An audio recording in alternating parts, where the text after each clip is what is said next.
Ce programme est financé par les partenaires et les amis de Keith Butler Ministries. Aujourd'hui, sur Vita Foi, des choses pour lesquelles il faut prier. Priez pour la sœur un tel, car elle a besoin d'aide.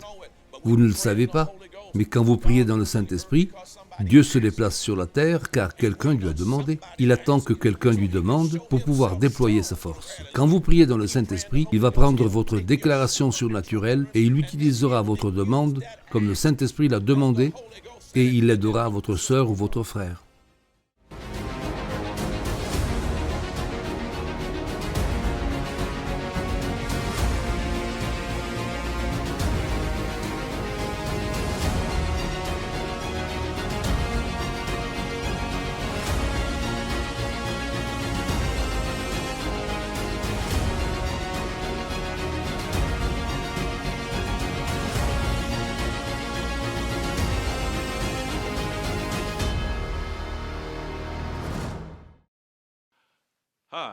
Je suis Keith Butler. Bienvenue à l'émission Vivre sa foi. Cette émission a pour thème recevoir la parole de Dieu d'une manière compréhensible afin de l'utiliser dans la vie quotidienne. Romains 1,16 dit que la parole de Dieu est la puissance de Dieu pour le salut de quiconque. Eh bien, allons à la parole et marchons dans la liberté au nom de Jésus. Pendant que vous méditez la parole, ce qui va se passer surnaturellement, c'est que les choses s'ouvriront à vous dans le domaine naturel. Et en méditant le livre, vous saurez ce que vous devez faire. Allons maintenant dans Marc 16, 16e chapitre de Marc. Jésus est sur le point de parler. Maintenant, je ne sais pas ce que vous pouvez ressentir à ce sujet. Je vais vous dire ce que je ressens, ce que j'en sais. Je prendrai en considération la parole de Jésus plutôt que celle que n'importe quel homme pourrait me dire partout ailleurs. Je prendrai la parole de Jésus plutôt que ce que les dénominations disent, ce que les gouvernements disent, ce que les gens disent, ce que les groupes des gens disent, ce que les universitaires disent. Si Jésus l'a dit, cela me suffit. Nous sommes sur le point de lire ce qu'il a dit. Donc, encore une fois, vous voyez pourquoi je me demande si les gens sont vraiment chrétiens ou pas, car l'être implique vivre dans la position que je viens de décrire. Pourquoi ? Eh bien, ce que je veux dire, rappelez-vous ce que Jésus a dit dans le livre de Jean. Jésus dit, dans l'évangile de Jean, que les choses que je dis, je ne les dis que si mon Père me les a dites. J'exprime seulement ce que le Père me dit de dire. Donc, les mots que nous allons lire de Jésus sont en fait les mots de Jéhovah. C'est Dieu le Père qui parle à travers le Fils, soit à moi qu'à vous, et nous avons maintenant le choix.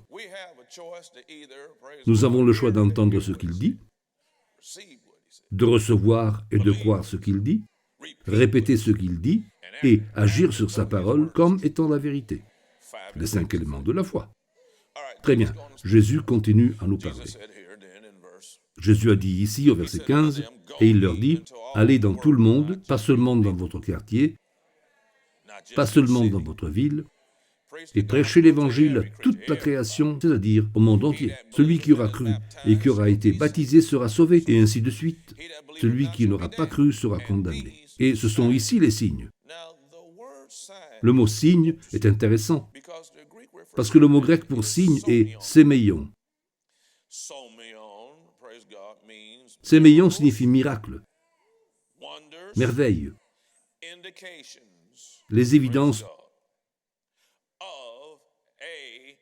d'un croyant.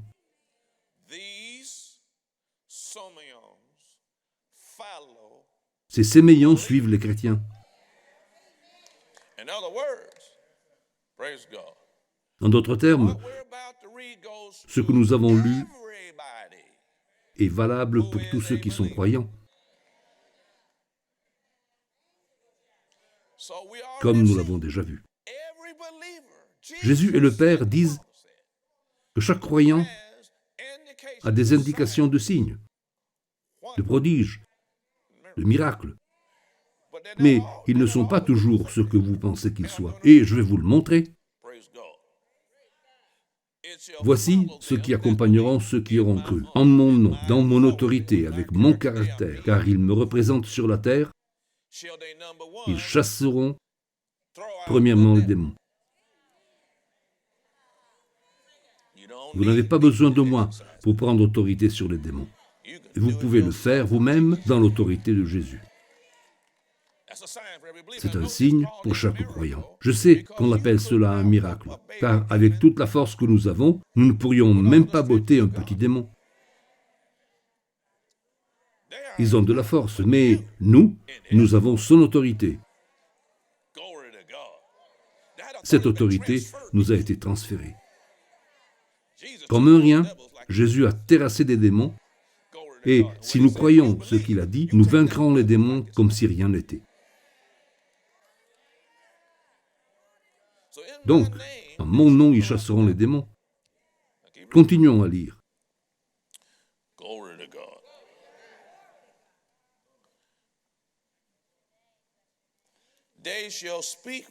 Ils parleront de nouvelles langues. Le mot grec pour nouvelle est kainos. Kainos signifie fraîche. Le mot langue est glossa.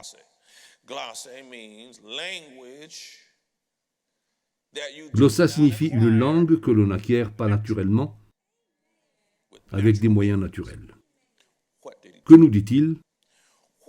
Ce qu'il nous dit, c'est que les nouvelles langues, dans ce contexte, ça ne veut pas dire que vous arrêtez de dire de gros mots, car vous êtes sauvés. C'est bien ce que vous devriez faire. Certainement, vous devez arrêter de dire des jurons.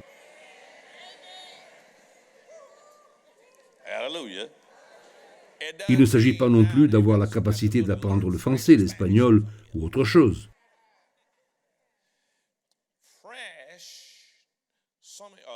Des nouvelles, le mot « nouvelle » ici signifie quelque chose qui n'existe pas dans le monde naturel.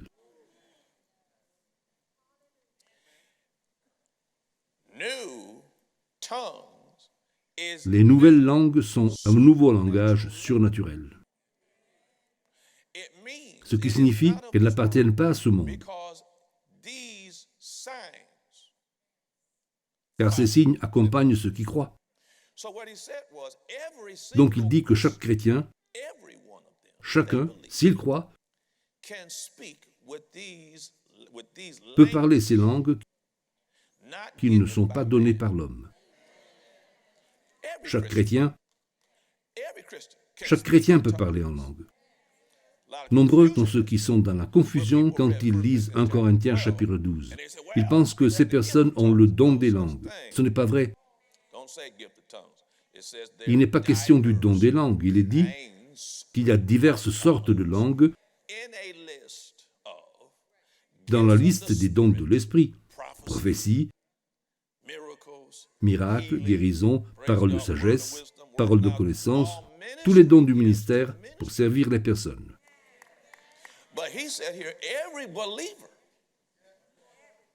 Mais il dit ici que chaque croyant peut opérer avec ces signes. 1 Corinthiens 14 dit que les langues sont pour signe aux incrédules. C'est écrit juste là, dans le chapitre 14 de 1 Corinthiens. Vous savez quoi? Les gens courent de toutes parts à la recherche de miracles, de signes et de quelque chose de visible. Chaque fois que vous priez en langue, vous faites quelque chose que Moïse n'a pas pu faire. Vous faites quelque chose que Josué n'a pas pu faire. Vous faites quelque chose qu'Abraham n'a pas pu faire. Vous faites quelque chose qu'aucun de tous ces puissants prophètes de l'Ancien Testament n'a pu faire. Les apôtres de Dieu ou prophètes de Dieu, aucun d'entre eux n'avait la capacité de prier en de nouvelles, de fraîches langues données par Dieu. Chaque fois que vous priez en langue, vous faites un miracle.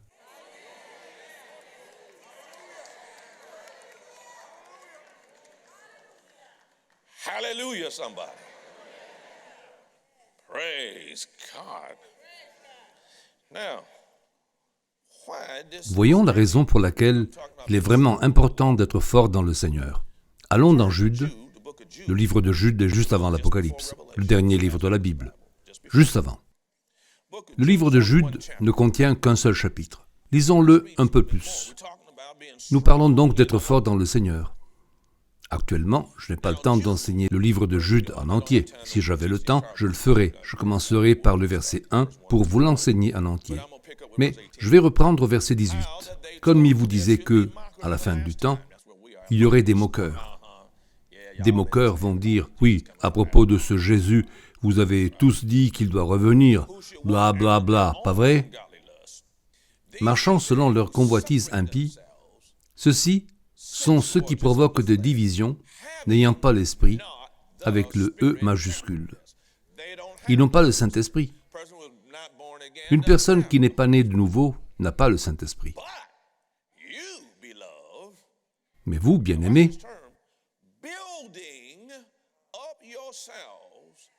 vous édifiant vous-même sur votre très sainte foi, priant par l'Esprit.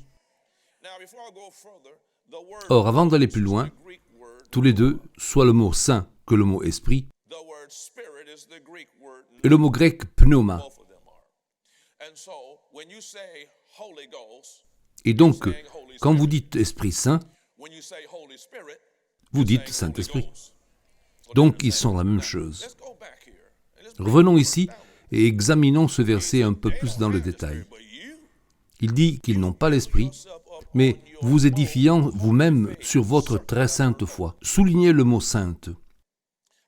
Hagios est le mot pour sainte. Que signifie d'autre ce mot saint? Quelque chose qui est saint et sacré.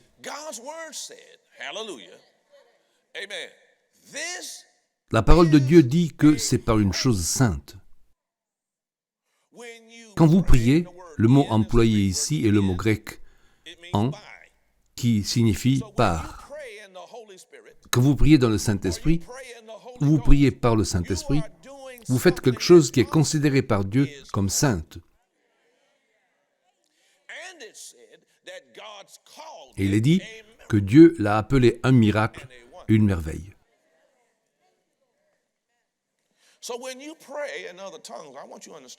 Donc, quand vous priez en d'autres langues, je veux que vous compreniez ce que vous faites. Vous êtes connectés, car le Saint-Esprit est en vous, et vous vous êtes débarrassé de votre moi naturel, et dans votre être intérieur, vous êtes connectés avec le Saint-Esprit. En collaborant avec le Saint-Esprit qui est en vous, il commencera à faire quelque chose que nous allons lire dans une minute. Mais avant de le lire, terminons avec Jude. Il dit que vous vous édifiez vous-même. Alors que faites-vous? Quand vous vous édifiez vous-même, vous vous améliorez. Quand vous vous édifiez vous-même, vous vous fortifiez. Quand vous vous édifiez vous-même, vous devenez solide.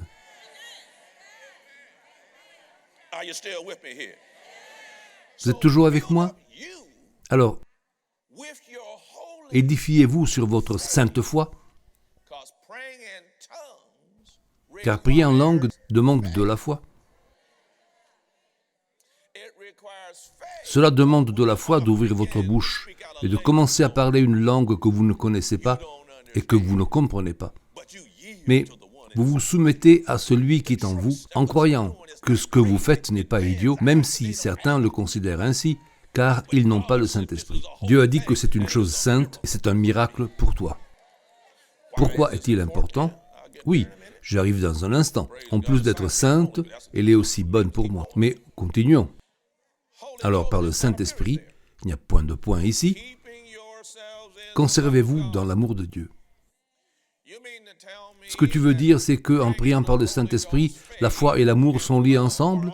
Oui, et vous ferez mieux de le croire. Galates 5, 6 dit « La foi opérante », le mot grec là est « énergia », car la foi opère par l'amour. Ce mot « opérante » signifie qu'elle est rendue efficace par l'amour. Donc, plus vous marchez dans l'amour de Dieu, plus vous êtes capable de marcher avec la foi de Dieu. Car si vous marchez dans l'amour, vous faites passer les besoins d'autrui avant vos propres besoins. Vous décidez de pardonner aux autres. Si vous ne pardonnez pas, Dieu dit « Je ne te pardonnerai pas ». Et ainsi, votre foi ne fonctionnera pas. Est-ce que vous m'écoutez? La foi n'impute pas le mal, mais le subit. 1 Corinthiens 13, je n'ai pas le temps de l'enseigner en entier, mais vous pouvez aller en 1 Corinthiens 13 et y trouver cet amour agapé. Donc l'amour est lié à la foi, et l'amour est vraiment accolé à la prière dans le Saint-Esprit. Cette chose sainte que fait un croyant rempli de l'Esprit. Continuons notre lecture. Conservez-vous, maintenez-vous, ce qui signifie que vous pouvez juste vous laisser aller et ne pas fonctionner dans l'amour de Dieu. On peut décider de devenir égoïste. On peut décider d'agir que pour nous. On peut décider de ne pas pardonner. On peut faire toutes ces choses car le contraire de l'amour de Dieu, c'est l'égoïsme. Je pense à moi, c'est ce que je ressens, c'est ce que je pense, c'est ce que je veux. Oh, ça commence à devenir calme ici. En attendant la miséricorde de notre Seigneur Jésus-Christ pour la vie éternelle. Vous attendez sa miséricorde. Il a été miséricordieux envers vous. Donc, vous décidez d'être, à votre tour, miséricordieux envers tous les autres. C'est donc cet ensemble de choses qui aide une personne à être forte dans la foi. Vous ne pouvez pas être fort dans le Seigneur et faible dans l'amour.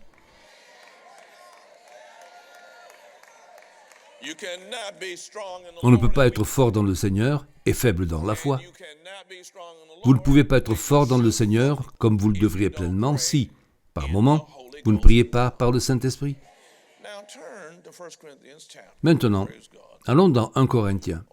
Oh, avant que je ne lise ce passage, allez au chapitre 11. Ensuite, je vais y aller. Où je suis en train d'aller? Il y a un problème. C'est dans la deuxième épître aux Corinthiens. Oui, deuxième épître aux Corinthiens, chapitre 11, verset 29. Je n'ai pas le temps de le faire, mais si vous lisez les versets précédents, vous verrez que Paul parle de comment 5 fois il a reçu des coups, de comment il a été lapidé, des naufrages qu'il a subis, et un tas de gens auraient demandé à Dieu pourquoi, en pensant qu'il aurait dû les protéger, et tout le reste. Ainsi, il y en a qui ont commencé à s'affaiblir. Mais Paul dit au verset 29, « Qui est faible? L'avez-vous noté? » Il précise, « Je ne le suis pas. » En d'autres termes, je suis fort. Malgré toutes les choses que j'ai traversées, toutes les choses qui me sont arrivées, je ne suis pas faible. Je ne reculerai pas à cause de toutes les choses qui me sont arrivées. Il dit, je ne suis pas faible. Il dit, par contre, qui est scandalisé? Qui est offensé? Qui recule? Qui va tomber dans le péché? Pas moi. Je ne suis pas offensé, je ne m'enflamme pas, je ne me mets même pas en colère. Oh! Eh bien, comment cet homme est-il devenu comme ça? Allons dans 1 Corinthiens chapitre 14. 1 Corinthiens chapitre 14, verset 18. Paul dit, « Je rends grâce à Dieu de ce que je parle en langue plus que vous tous. » Paul était une personne du Sud. Il dit, « Je remercie Dieu que je parle en langue. Je remercie Dieu de ce que je parle en langue plus que vous tous. » En fait, c'est ce qu'il dit ce texte. Plus que toute l'Église et les chrétiens réunis ensemble. Eh bien, mes amis, cet homme parlait en langue plus que toute l'Église réunie. Ce que j'entends, c'est ce qu'il louait en langue dès son lever, pendant qu'il déjeunait, qu'il buvait, qu'il conduisait. Il louait en langue. S'il ne parlait pas à quelqu'un, il priait en langue. Et devinez ce qui est arrivé. C'est que ses prières, dans l'esprit, dans ces nouvelles langues, l'ont aidé à le rendre plus fort. Être connecté à Dieu et prier par le Saint-Esprit est une autre chose qui nous donne de la force. Vous opérez dans le miraculeux, avec la capacité de travailler, faire quelque chose que Moïse n'avait pas à sa disposition, Abraham n'avait pas à sa disposition, et bien d'autres ne l'avaient pas à leur disposition. Même Jésus, pendant son cheminement sur la terre, ne l'avait pas. C'est quelque chose qui s'est produit quand le Saint-Esprit est venu sur terre et est devenu notre consolateur. Jésus a dit, je m'en vais, mais je vous envoie un consolateur. Il sera toujours avec vous. Glory to God. So I thank Donc, je remercie Dieu. Amen. Now notice, Remarquez dans le même chapitre. note what he said. Notez ce qu'il est dit au verset 2. En fait, lisons le verset 4. Après, je reviendrai au verset 2. Celui qui parle en langue s'édifie lui-même. Edifies in the Greek. Le mot édifier en grec signifie qu'il construit sa propre maison. Il devient fort. What we talking about? De quoi parlons-nous? We're talking about Nous being parlons strong. d'être fort dans le Seigneur. Somebody who is strong. Quelqu'un qui est fort dans le Seigneur, c'est quelqu'un qui prie beaucoup en langue. He that's Celui qui parle dans une langue inconnue s'édifie lui-même. Quand vous prophétisez, vous édifiez l'Église. Mais nous ne parlons pas de l'Église maintenant. Nous parlons de la personne. Ensuite, remarquez ce qu'il dit au verset 2. Celui qui parle en langue ne parle pas aux hommes, but unto God. mais à Dieu, car aucun homme ne le comprend. Quand l'homme naturel ne le comprend pas, nous savons qu'il n'a pas l'esprit. However, in the Cependant, spirit, he dans speaks l'esprit, il mysterion. parle des mysterion, il parle des mystères. What kind of secret Quel genre de mystère? he's talking En about? priant, Things il parle des relative choses to qu'il concerne. He knows Il connaît plans le plan que Satan a mis en place pour le prendre au piège demain. Il connaît les trucs que Satan voudrait utiliser pour essayer de vous atteindre d'une autre manière. Il est au courant de ces manœuvres par lesquelles il essaye d'atteindre votre famille. Il connaît toutes les choses que ses ennemis ont mis en place pour vous voler, vous tuer, vous détruire et que Satan a gardé en secret. Vous ne savez rien, mais Dieu les connaît à l'avance et vous aide à déjouer le piège du diable, le guet-apens du diable avant l'embuscade. Not only that, Non seulement cela, mais aussi d'autres secrets divins, des choses pour lesquelles il faut prier. Priez pour la sœur un tel, car elle a besoin d'aide. Vous ne le savez pas, mais quand vous priez dans le Saint-Esprit, Dieu se déplace sur la terre car quelqu'un lui a demandé. so he can Il attend que quelqu'un lui demande pour pouvoir déployer sa force. Quand vous priez dans le Saint-Esprit, il va prendre votre déclaration surnaturelle et il utilisera votre demande comme le Saint-Esprit l'a demandé et il aidera votre sœur ou votre frère. Cela fait partie du discernement correct du corps. thank you, Jesus. Merci Jésus. Vous voyez, être fort dans l'autorité suprême. Eh bien, il y a tant de façons de devenir fort. C'est l'un de ses moyens. Praise God. Remarquez ce qu'il est dit au verset 15 du même chapitre. Qu'est-ce que donc? Je prierai avec l'esprit, mais je prierai aussi avec l'intelligence, ou avec mon cerveau aussi. Nous faisons les deux. We pray with Nous prions avec notre intelligence, selon notre connaissance, selon l'acquisition de la connaissance que les enseignements nous ont donnée. Mais nous prions aussi avec l'esprit, et nous faisons aussi la même chose en chantant avec l'esprit, ce que nous comprenons aussi. En d'autres termes, un vrai chrétien opère à fond dans les deux domaines. Vous fonctionnez dans un domaine naturel et vous fonctionnez dans un monde surnaturel. praise God. Let me go back. Laissez-moi revenir au livre de Jude pendant une minute. Glory to God. Anybody Quelqu'un believe a appris quelque chose de tout ça? Amen.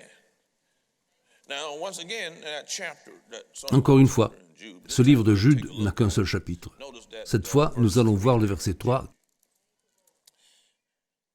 qui dit « Bien-aimés, quand j'usais de toute diligence pour vous écrire de notre commun salut, je me suis trouvé dans la nécessité de vous écrire afin de vous exhorter. exhort you to do what? Vous exhorter You should earn à faire quoi? it. À combattre. Combattre signifie lutter, se battre pour la pistis, Fight for the trust. se battre pour la confiance, les convictions, la certitude, l'assurance qui a été une fois enseignée aux saints. He told Il nous a avertis you gonna have que nous allions devoir nous lever et nous battre. this is C'est ici la victoire qui a vaincu le monde, savoir notre foi. L'on n'obtient pas de victoire sans combat. and one way we fight our battle. Et une façon de mener notre combat est de prier dans le Saint-Esprit. We fight our battle. Notre façon de mener notre bataille est de danser devant le Seigneur avec joie. Notre façon de mener notre combat est de marcher dans l'amour, malgré l'agresseur qui vient contre nous. Notre façon de mener notre bataille, c'est d'utiliser, par la foi, l'autorité de Jésus. Car nous sommes forts dans l'autorité suprême.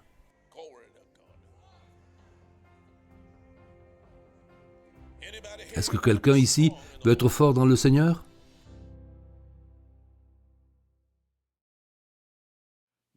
Vous avez besoin du Seigneur Jésus dans votre vie. Et vous dites, comment puis-je le recevoir? C'est très facile. La Bible dit, dans Romains 10, 9, si tu confesses de ta bouche et tu crois dans ton cœur que Dieu l'a ressuscité des morts, tu seras sauvé. Dès maintenant, demande-lui de venir dans ta vie. Dis-lui que tu crois qu'il est vivant. Alors il va rentrer dans ta vie, te sauver, et tu ne seras plus jamais le même. Saviez-vous que, sans la foi, il est impossible de plaire à Dieu? La foi est plus qu'une attitude, c'est un style de vie. Les 5 éléments de la foi ne présentent pas la foi comme une doctrine, mais comme un mode de vie. Si vous ressentez que les problèmes assiègent vos pensées, volent votre paix, mais vous voulez vivre une vie victorieuse et plaire à Dieu dans tout ce que vous faites, ce livre est sûrement pour vous. Dès aujourd'hui, commandez votre copie des 5 éléments de la foi en langue française sur store.keithbutler.org. Désirez-vous grandir dans votre foi? Rejoignez-nous en ligne pour notre étude biblique hebdomadaire. Dieu compte sur le corps de Christ pour faire son œuvre sur la terre. Il a besoin que son peuple soit fort dans la foi et dans la compréhension de la Bible. Nous vous encourageons à saisir cette occasion pour construire votre foi et devenir la meilleure version de vous-même. Cette étude biblique hebdomadaire en ligne a lieu tous les mardis à 20h, heure de l'Europe centrale, et pour plus d'informations et pour vous inscrire, visitez le site étudebiblique.kbm.com. Chaque session d'études bibliques en direct sera gérée par des enseignants dynamiques de la parole de Dieu. Nous vous fournirons, sans frais, des notes à télécharger, à suivre et à conserver. Nous voulons vous aider à grandir. Nous apportons la parole de Dieu en Europe occidentale et méridionale, ainsi que dans d'autres parties du monde. Dieu veut que tout le monde entende la parole. Vous savez, dans Matthieu 28, 19 et 20, il est dit « Enseignez toutes les nations ». Puis il poursuit « Enseignez-leur à observer les choses que Jésus a enseignées, afin qu'elles soient préservées de la perdition. Je veux donc que vous sachiez que lorsque vous soutenez les personnes et les ministères, vous donnez la possibilité à l'Évangile de s'étendre au-delà de votre quartier et de toucher les gens du monde entier. Nous voulons vous remercier pour vos prières et votre soutien. Et rappelez-vous de toujours combattre le bon combat de la foi.